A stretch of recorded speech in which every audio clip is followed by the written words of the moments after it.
What's up mga ear, story time tayo. Lately, hindi ako makapag-post ng mga vlogs. Yung mga mini adventures sa sitio, hindi ko ma-share lately. Kasi yung cellphone ko nasira. O dahil nung mga nakaraan sobrang init.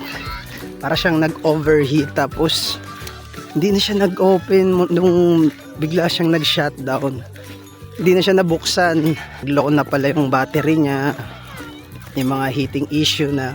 O nga pala, shoutout nga pala ay Brad Marlon, yung nag-aayos ng CP ko ngayon. Nasa kanya ngayon yung cellphone ko para magawan pa ng paraan at maayos niya pa. Ilang beses niya lang nire-retrieve yun. Kaya salamat sa Diyos. Shoutout kay Brad Marlon ng Esang Shop. Yan, kung kailangan nyo magpagawa ng mga CP, mga technical concerns, punta lang kayo dyan.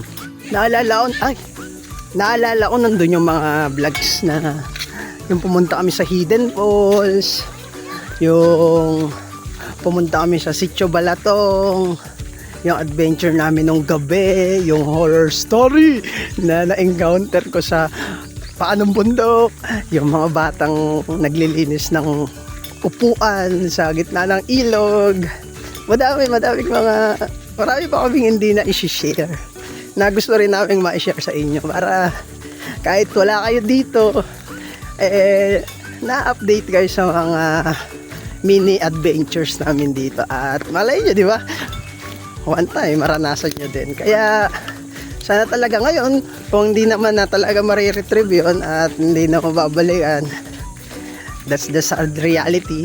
Pero God willing, may mga paparating pa naman. Panalangin ko na lang sana ma-recover ulit, tapos kapag na-open, ma-retrieve ko yung mga unang video memories ma-share. Pero kapag hindi na naayos yun, it will be considered a lost vlogs. Hindi na ma-share. Bakit? Nadapa pwede.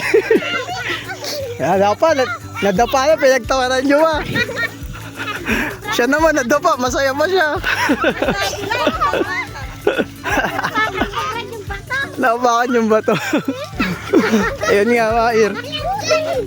Ayan, isa yan sa mga happy memories namin kapag naglalakad sa mga sitio-sitio, yung mga kasama yung mga kapatid, yung mga bata. Ayan. Pero yun nga ear, pasama sa panalangin na sana maayos yung cellphone ko, tapos ma-retrieve ko, tapos malipat ko dito sa bago kong ginagamit na cellphone, tapos ma-edit, mapanood pa natin yung mga nakaraang mga memories. Kasi kaya ako yun sinishare para bawa matanda na ako, wala na ako dito sa bundok, mabalikan ko yung mga memories na yun, maalala, mapanood ko ulit. At the same time, to give inspiration to others na masayang maglingkod, ipaglingkod ang araw ng kabataan sa mga ganitong panahon, at hindi na natin ito mababalikan. So sa pamamagitan ng mga video ng mga nauna pa sila, sa pamamagitan ng mga video ng mga mini short vlogs, meron tayong mga alaala na pampag good vibes sa mga makakapanood din. Kaya yun nga mga ear, God willing, meron pa tayong upcoming vlogs, more adventurous and more exciting. Kaya stay put lang dyan mga ear, at kita-kits sa season 2. Wow, may pa season 2 ng ating mga sitio adventure vlogs here. Bye bye.